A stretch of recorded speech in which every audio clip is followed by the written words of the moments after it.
If compassion has a price tag, then some people are already bankrupt. The funeral home lobby smelled faintly of fresh lilies and polished oak, while soft piano music drifted through hidden speakers that seemed determined to comfort people carrying more grief than words could ever reach.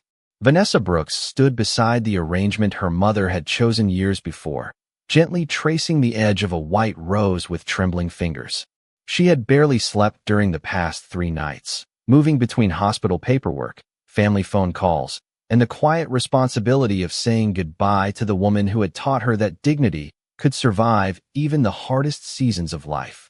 Across the room, relatives embraced one another in hushed voices, sharing memories that occasionally ended with watery smiles instead of tears.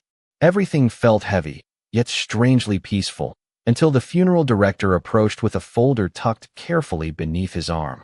"Mrs. Brooks," he said softly, "whenever you are ready, we can complete the final arrangements." Before Vanessa could answer, Marcus Brooks stepped forward, adjusting the cuff of his tailored navy suit as though the interruption annoyed him more than the occasion itself. The funeral director politely explained the remaining balance and quietly placed the paperwork on the reception counter.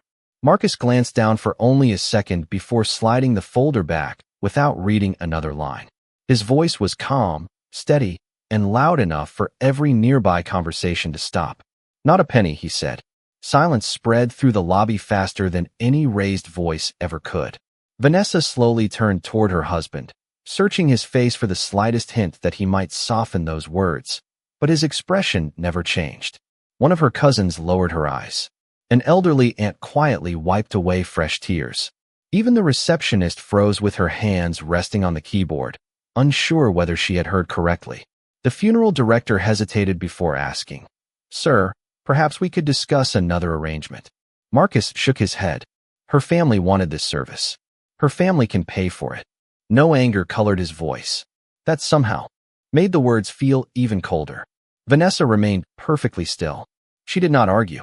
She did not plead. She simply inhaled slowly, folded her hands together, and thanked the funeral director for his patience. "Please give us just a moment," she said with quiet grace. Marcus looked toward his watch instead of toward his wife. "I have an important meeting this afternoon," he added. "Do not expect me to stay here all day." A painful stillness settled over everyone standing nearby. The woman who had lost her mother only days earlier now carried another invisible weight, without allowing a single tear to fall in public. She reached into her handbag, removed her phone, and stepped several feet away from the counter. Her voice remained barely above a whisper during the brief call. "Good morning," she said. "It is time." She listened for several seconds before offering a simple reply. "Thank you. I will see you later." When the call ended, she slipped the phone back into her purse as though nothing unusual had happened. At that exact moment, a distinguished older attorney entered through the front doors carrying a slim leather briefcase. He immediately noticed Vanessa across the lobby. Without speaking, he gave her a respectful nod. She returned the gesture with the smallest smile before looking back toward the flowers surrounding her mother's casket, while Marcus never once noticed the silent exchange unfolding only a few feet behind him. The funeral director quietly stepped away, giving the family space that no amount of professional training could truly prepare someone to offer. Conversations resumed in whispers, but every voice carried the memory of what had just happened. Marcus stood near the entrance with one hand in his pocket, answering messages on his phone as though the day had become another interruption in an already crowded schedule. He barely noticed the sympathetic glances passing between Vanessa's relatives. They had learned long ago that arguing with Marcus only hardened his opinions, and today was not a day anyone wanted another painful scene. Vanessa remained beside her mother's casket, gently smoothing the edge of the folded American flag that rested beside a framed photograph taken nearly 20 years earlier. In the picture, her mother was laughing on a summer afternoon, holding the hand of a much younger Vanessa while standing outside a modest brick house that had always felt larger because it had been filled with love instead of money. The image pulled Vanessa into memories she had not visited in years. There had been a time when Marcus would have stood beside her without hesitation. When they first married, they rented a small apartment with aging appliances, thin walls, and a dining table rescued from a neighborhood yard sale. Money disappeared almost as quickly as they earned it, Yet Marcus never complained. On weekends, he repaired broken furniture for neighbors to earn a few extra dollars, while Vanessa worked late into the evening building a consulting business that seemed to grow one client at a time. During those years, her mother became their greatest supporter. She cooked meals whenever they worked too late to eat, quietly paid their electric bill once during a difficult winter without ever mentioning it again, and reminded Vanessa that success meant very little if kindness disappeared along the way. Marcus used to thank her for every small act of generosity. He called her mom long before they could afford expensive dinners or business suits. Somewhere along the road, however, promotions, larger offices, and executive meetings slowly changed the rhythm of his life. Success arrived one achievement at a time, and with each new accomplishment, he became more convinced that every dollar represented personal discipline rather than shared sacrifice. Family gatherings became shorter. Phone calls to Vanessa's mother became less frequent. Eventually, Marcus started referring to her side of the family as people who depended too much on emotion and not enough on planning. Vanessa noticed the change but hoped it was only temporary, believing the pressure of leadership would ease once his career stabilized. Instead, the distance quietly widened with every passing year. Back in the funeral home, one of Vanessa's cousins approached and gently placed an arm around her shoulders. "Your mother would be proud of how strong you are," she whispered. Vanessa smiled politely, although the effort almost hurt. Across the room, Marcus finally looked up from his phone. "We should not stay much longer," he said. "I have a board meeting this afternoon that cannot be postponed." Vanessa simply nodded. She no longer expected comfort from someone determined to measure every moment by productivity. As Marcus turned toward the exit, the older attorney who had arrived only minutes earlier quietly opened his briefcase and reviewed several neatly organized documents. His eyes briefly met Vanessa's once again. This time his expression carried calm reassurance rather than sympathy. Marcus walked directly past him without offering a second glance, completely unaware that the quiet stranger standing only a few feet away already possessed information capable of changing everything he believed about his marriage, his career, and the woman he thought he knew better than anyone else. The afternoon sun hung low behind gray clouds as family and close friends slowly gathered inside the chapel, their quiet footsteps blending with the soft melody of an old hymn playing through hidden speakers. The room carried the gentle scent of fresh flowers and polished wood, while framed photographs traced the life of the woman everyone had come to honor. Vanessa stood near the front row, greeting each visitor with remarkable composure, thanking every person who had traveled to be there, even though exhaustion rested behind her eyes. Marcus remained several steps away, checking the time between brief conversations with two coworkers who had stopped by only to pay their respects before returning to the office. He spoke confidently about an important board meeting scheduled later that afternoon, emphasizing more than once that business could not simply pause because life had become complicated. His words were polite, yet they landed awkwardly in a room where every other conversation centered on love, family, and remembrance. As the service began, the minister shared stories about a woman who had quietly helped neighbors without asking for recognition, volunteered at the local food pantry every Saturday morning, and believed that true wealth was measured by the people willing to stand beside you when life became difficult. Several guests smiled through tears because every memory sounded exactly like the woman they had known. Vanessa lowered her head, holding a folded handkerchief between both hands, while Marcus stared toward the stained glass windows with an expression that revealed impatience more than reflection. When the minister invited family members to share a few words, Vanessa's older cousin spoke first, recalling childhood holidays filled with laughter despite modest circumstances. Another family friend described how Vanessa's mother had encouraged young entrepreneurs long before anyone believed in their dreams. Marcus shifted slightly in his seat, glanced once more at his watch, then quietly leaned toward Vanessa. "We really should leave after this," he whispered. "I cannot afford to miss the meeting." Vanessa looked at him calmly before returning her attention to the speaker without answering. A few moments later, the funeral director approached discreetly and informed the family that transportation to the cemetery was ready. Guests began filing outside, where a line of black vehicles waited beneath a cloudy afternoon sky. Before anyone entered the procession, The older attorney walked toward Vanessa carrying the same leather briefcase he had protected since arriving earlier that day. He handed her a simple ivory envelope with no company logo, no return address, and only her name written neatly across the front. "Everything is prepared," he said quietly. "The schedule will remain exactly as discussed." Vanessa accepted the envelope with a grateful nod. "Thank you for being here," she replied. Marcus noticed the exchange from several yards away, but assumed it involved routine estate paperwork. He dismissed the moment without another thought and climbed into his luxury sedan. During the drive to the cemetery, he spoke through his hands-free phone system, confirming meeting times and asking an assistant to prepare presentation materials before his arrival. Vanessa rode silently beside him, the unopened envelope resting gently on her lap. She occasionally looked out the passenger window as familiar streets passed by, remembering childhood trips with her mother through the same neighborhood years earlier. When they finally reached the cemetery, Marcus stepped out first and straightened his jacket before walking toward the waiting group. He never saw Vanessa quietly open the envelope for just a brief second. Inside rested a single card containing only 4 carefully typed words. "The board is assembled, madam." Vanessa closed the envelope immediately, slipped it back into her handbag, and followed the procession with the same quiet grace she had carried all day, while Marcus remained completely unaware that the next 24 hours would permanently change both of their lives. The final guests lingered quietly beneath the rows of oak trees long after the service had ended, exchanging embraces before returning to their own lives. Fresh flowers covered the newly prepared resting place, their colors standing out against the deep green grass as a gentle breeze carried the scent of early autumn through the cemetery. Vanessa remained alone for several minutes after everyone else stepped away, her fingertips resting lightly on the smooth wooden handle of a single white rose before placing it beside the other arrangements.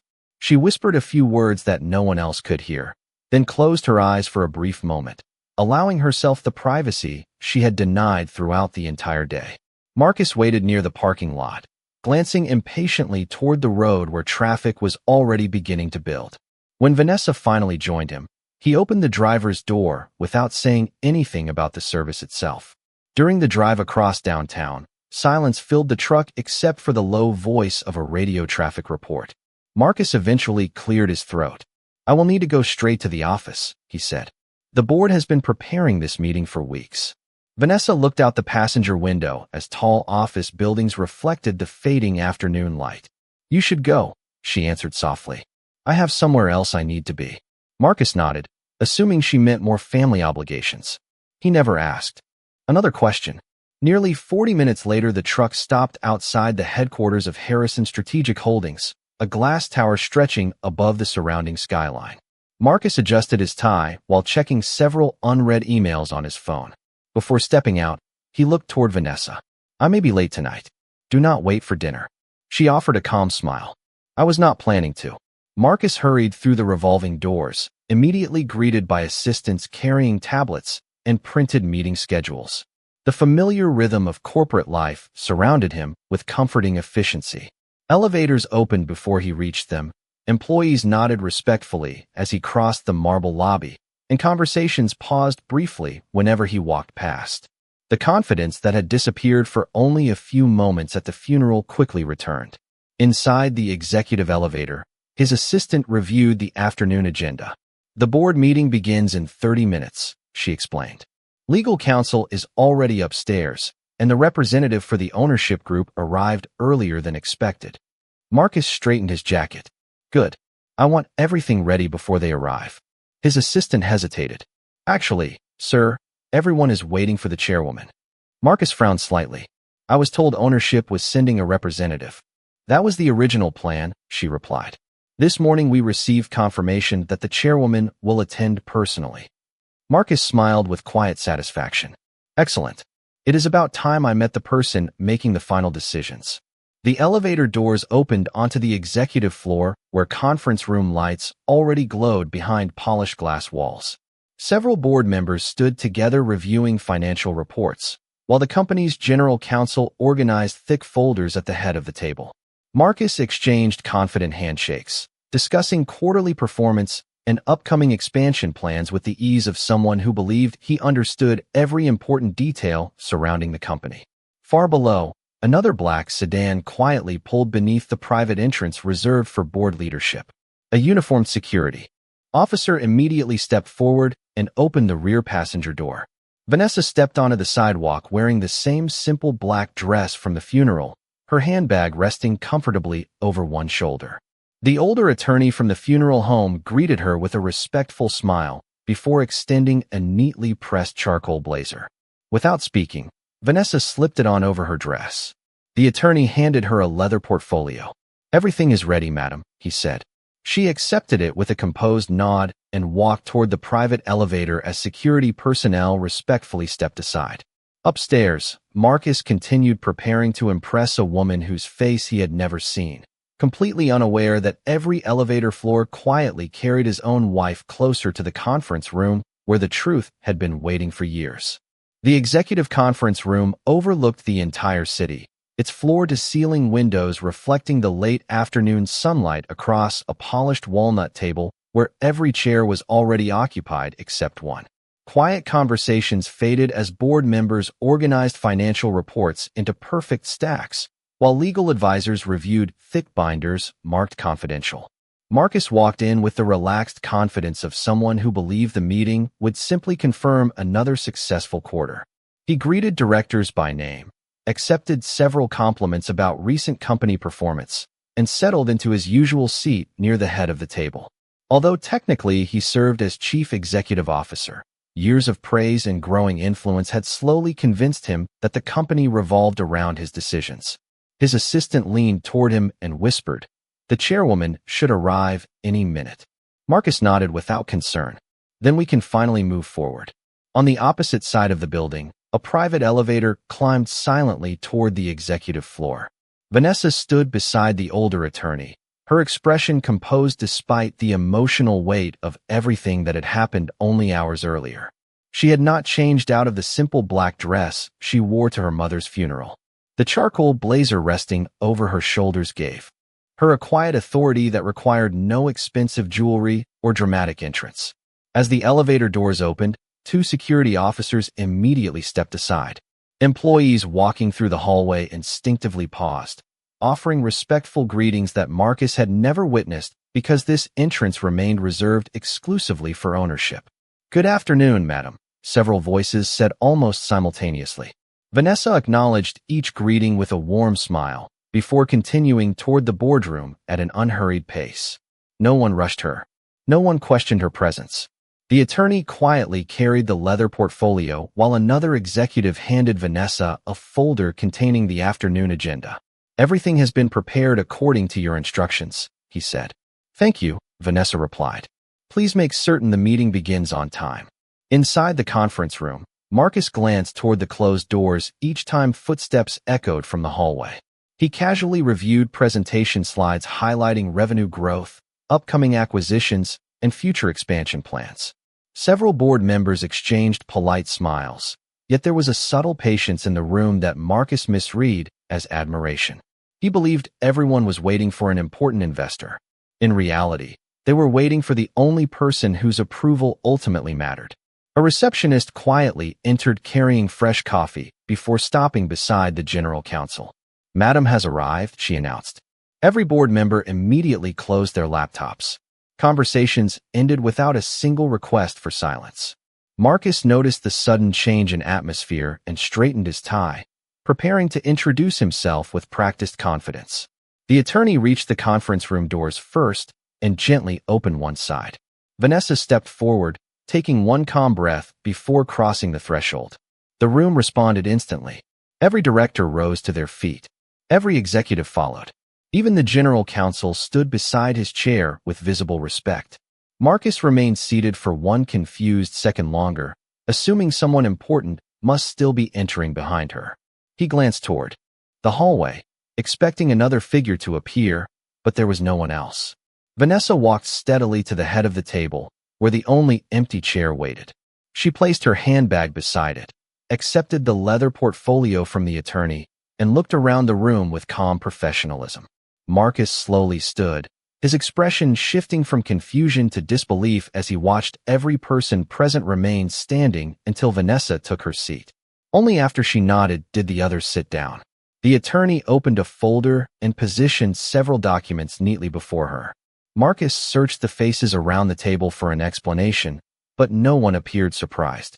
It was as though everyone except him had known this truth for years, and in the overwhelming silence that settled across the room, he realized the meeting he thought he controlled had not yet truly begun. Marcus remained standing beside his chair, his mind searching for an explanation that refused to exist.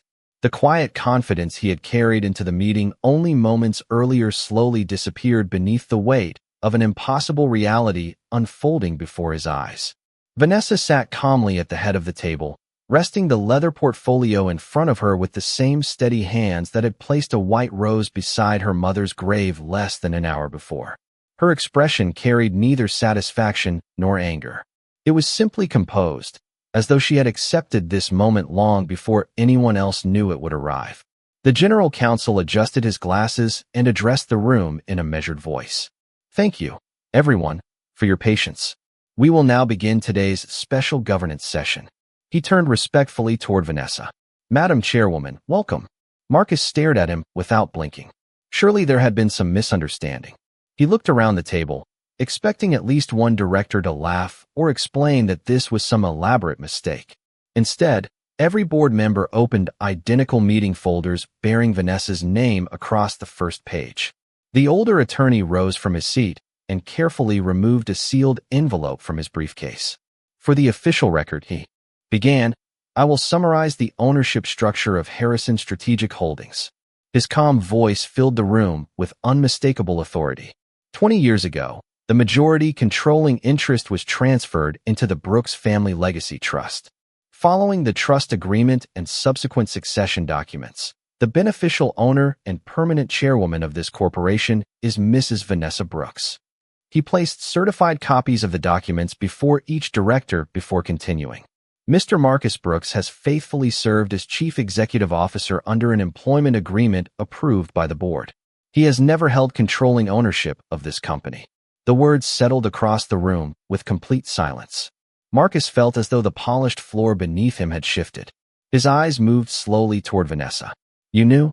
he asked, barely recognizing his own voice. Vanessa met his gaze without hostility. "Yes," she answered quietly. "I have always known." Marcus shook his head. "That cannot be true. I built this company." One of the senior directors responded gently before Vanessa could speak. "You helped build its growth, Marcus. No one here denies your contribution. But ownership and management have never been the same thing." Marcus looked back at the attorney.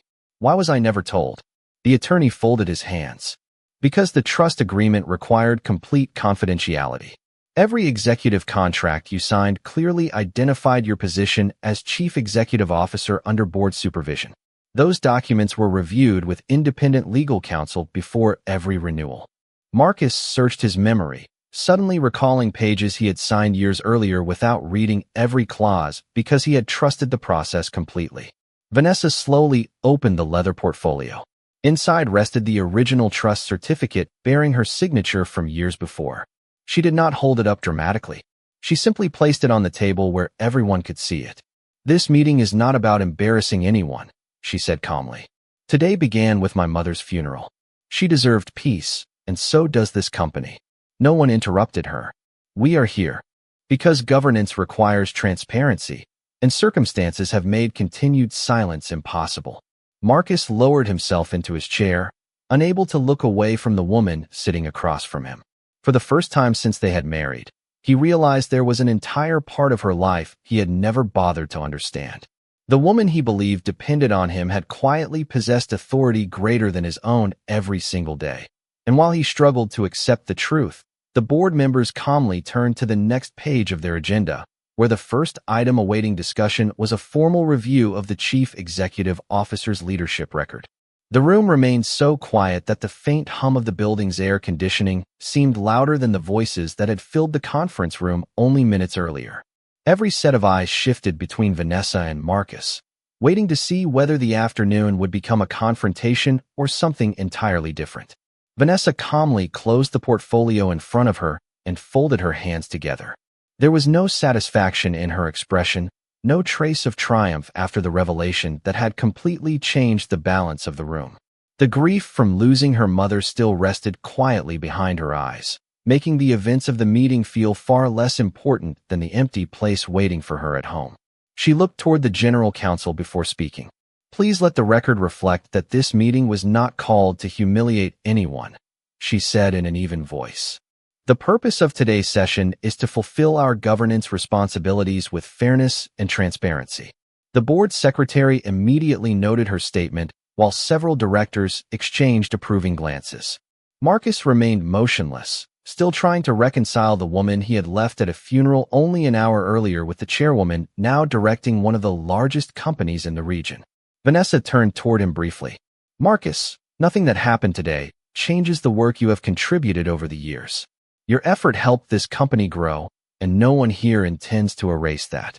The words surprised everyone in the room, especially Marcus himself. He had expected anger. He had expected public embarrassment similar to the humiliation Vanessa had quietly endured throughout the day. Instead, she offered him respect he had not offered her. The older attorney nodded almost imperceptibly before sliding another folder toward the general counsel. "Madam Chairwoman," he said, "the governance review materials are ready."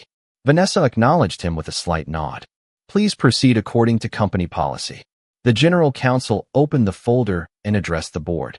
"As required under our corporate charter, the disclosure of ownership automatically initiates an independent review of executive leadership, internal governance, fiduciary compliance, and strategic oversight. This review is standard procedure and applies regardless of individual performance." Marcus finally found his voice. "Are you saying I am being investigated?" One of the independent directors answered calmly. "No, Marcus. We are saying the company is following the same governance process that applies to every chief executive officer. The review protects both the corporation and its leadership." Another director added, "The outcome has not been determined. Facts, not assumptions, will guide every decision." Vanessa remained silent while the documents circulated around the table. Financial reports, audit summaries, leadership evaluations, and governance assessments appeared one after another. Nothing dramatic occurred. No accusations filled the room. No one raised their voice. The professionalism of the process made the moment even more powerful because every step reflected policy rather than emotion. Marcus slowly looked down at the first evaluation placed before him. For the first time in many years, he was not the person leading the discussion. He was simply another executive participating in a process designed to hold every leader accountable. Vanessa quietly observed the room before speaking once more. "Leadership is never measured only by profit," she said. "It is also measured by judgment, integrity, and the way we treat people when they are carrying burdens we cannot see." Her words were not directed at Marcus alone, yet they settled heavily over him because only hours earlier he had refused to help pay for the funeral of the woman who had once treated him like a son. Outside the conference room, the city continued its ordinary rhythm beneath the evening sky, but inside, the foundation of Marcus's carefully constructed world had begun to shift, not because his wife sought revenge, but because truth had quietly taken its rightful seat at the head of the table. The meeting continued with the same quiet discipline that had defined every moment since Vanessa entered the boardroom. Reports moved from one director to another, legal counsel clarified procedural questions, and the independent committee established a timetable for the governance review without assigning blame or drawing premature conclusions. Marcus listened in silence, realizing that the company he believed he understood had always been guided by principles larger than any individual executive. Every document referenced policies that had existed long before he accepted the position of chief executive officer. Every signature reminded him that leadership had always been a responsibility entrusted to him rather than a possession he owned. When the formal discussion reached a natural pause, one of the senior directors turned toward Vanessa. "Madam Chairwoman," he said respectfully, "for the benefit of the board, would you be willing to explain why your ownership remained confidential for so many years?" The question settled gently across the room. Vanessa remained silent for several seconds before opening the leather portfolio one final time. Instead of another legal document, She removed a carefully preserved handwritten letter resting inside a protective sleeve. The paper had softened with age, and the familiar handwriting instantly brought warmth to her otherwise composed expression. "This was written by my mother," she said quietly. She asked that it remain private unless the day ever came when the board needed to understand why the trust was structured this way. The directors listened attentively while Marcus lowered his eyes toward the table. Vanessa continued in a calm voice. "When my father passed away, my mother inherited the controlling interest in this company. She believed wealth could protect opportunities, but she also believed it could quietly destroy character if people relied on privilege instead of purpose." She paused before looking toward Marcus with neither anger nor accusation. "When Marcus and I married, she welcomed him into our family with genuine love. She admired his work ethic, his ambition, and his willingness to build a future through effort rather than shortcuts." Marcus slowly remembered those early years, when her mother had encouraged every promotion and celebrated every milestone as though they belonged to her own son. Vanessa gently unfolded the letter. "My mother asked me never to reveal my ownership unless it became absolutely necessary. She wanted Marcus to succeed because of his ability, not because people believed he had married into influence. She wanted every promotion he earned to belong entirely to him." The room remained completely still. She also believed that one day character would reveal itself without anyone needing to force the truth. Vanessa carefully returned the letter to its protective sleeve. "For many years, I believed her hope would come true. I believed success would deepen gratitude instead of replacing it. That is why I honored her wishes without exception." Marcus closed his eyes for only a moment as memories returned with painful clarity. He remembered family dinners that he had canceled because another meeting seemed more important. He remembered dismissing Vanessa's relatives as distractions from his career. Most painfully of all, he remembered standing inside the funeral home only hours earlier, refusing to help pay for the farewell of the very woman who had quietly protected his reputation for decades. Vanessa spoke one final time before closing the portfolio. "Today was never meant to expose anyone. It became necessary because my mother is no longer here to protect the promise she asked me to keep." No one responded immediately. The silence that followed was not uncomfortable. It carried the weight of truth finally understood. Outside the windows, the evening sunlight reflected across the city skyline.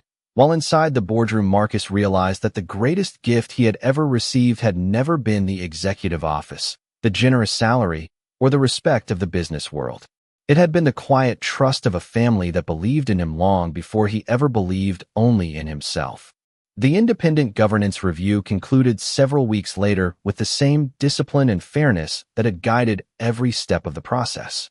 Every financial record had been examined, every executive decision carefully evaluated, and every recommendation supported by documented evidence instead of personal opinion. The board recognized Marcus for years of genuine dedication, long hours, and meaningful contributions to the company's growth. But the review also revealed a pattern of leadership that had gradually placed personal authority above the collaborative principles established by the corporation. Several strategic decisions had bypassed internal consultation. Executive culture surveys reflected declining trust among senior managers, and repeated governance recommendations had been postponed rather than addressed. None of the findings involved dishonesty or criminal conduct. They reflected something far more ordinary and, perhaps, more dangerous. Success had slowly convinced Marcus that accountability belonged to everyone except himself. At the final meeting, Vanessa listened quietly while the independent directors presented their conclusions. When the last report had been summarized, the board voted to appoint new executive leadership and offered Marcus an opportunity to remain with the company in a non-executive advisory capacity while the transition took place. Marcus considered the proposal for several moments before politely declining.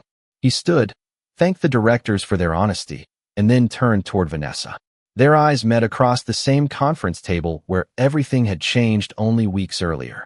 "I spent years believing I had built something entirely on my own," he said softly.